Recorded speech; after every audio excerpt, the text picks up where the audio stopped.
नमस्कार, मी संध्याचं सभागृहात तुमचं स्वागत आहे. फळांचा राजा आंबा बाजारात आलेलाच आहे. गृहिणीची तयारी चालू असेल की आंब्यापासून काय काय बनवायचं आहे. अशा प्रकारे आज मी आंब्याचा जाम बनवत आहे. तर आपण घरगुती बनवत आहोत, त्यामुळे म्हणजे बाहेरच्या जाममधले फ्लेवर्स जे असतात ते आपण टाकणार नाही आहोत किंवा प्रेझर्वेटिव्ह आयटमसुद्धा टाकणार नाही आहोत. घरच्या साहित्यापासून हा बनवत आहोत आपण. तर आंबा छान छिलून घ्यायचा आहे, त्यानंतर त्याची प्युरी बनवून घ्यायची आहे. कापायचं आहे, छिलून घ्यायचं आहे, प्युरी बनवायची आहे. त्यानंतर पॅनमध्ये तूप टाकलेलं आहे. तुपामध्ये आंबा छान असं परतून घ्यायचा आहे. जी प्युरी केली होती छान अशी परतून घ्यायची आहे. तुपामुळे टेस्ट छान येते. घरभर सुगंध तर पसरलाच होता माझ्या. तर तुम्ही ही रेसिपी नक्की एकदा ट्राय करा. आपण घरगुती बनवत आहोत, फळांपासून बनवत आहोत ओरिजिनल. तर मुलांसाठी हे हेल्थसाठी छान आहे. त्यामध्ये मी साखर टाकलेली आहे.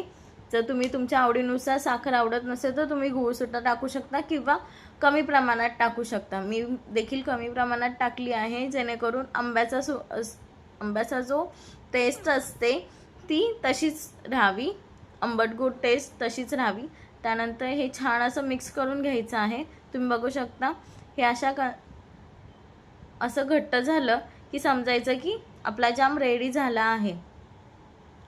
तर हा छान असा गॅस बंद केला आहे, थंड होऊन द्यायचा आहे. त्यामध्ये मी हलकीशी वेलची पूड टाकली आहे. वेलची पूड आणि आंब्याचं कॉम्बिनेशन आपल्या सर्वांनाच माहीत आहे. जर तुम्ही यूट्यूबवर ही रेसिपी बघत असाल तर प्लीज सबस्क्राईब करा, लाईक कमेंट शेअर करा.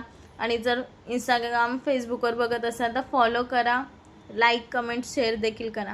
तर मी एक काचेची बरणी घेतली आहे, त्यामध्ये मी जाम भरत आहे. जाम भरताना हे लक्षात ठेवायचं आहे की भरणी छान अशी धुवून सुकवलेली पाहिजे. जर ओली असेल तर आपला जाम जास्त दिवस टिकणार नाही. हा जाम तुम्ही 1 ते 2 महिने आरामशी टिकून खाऊ शकता फ्रीजमध्ये ठेवून. हा जाम भरून घ्यायचा आहे. सेट व्हायला 1 दिवस लागतो हा जाम, आणि त्यानंतर तुम्ही 1-2 महिने किती दिवस झाले तितका दिवस तुम्ही हा जाम खाऊ शकता. धन्यवाद. नक्कीच ही रेसिपी ट्राय करा.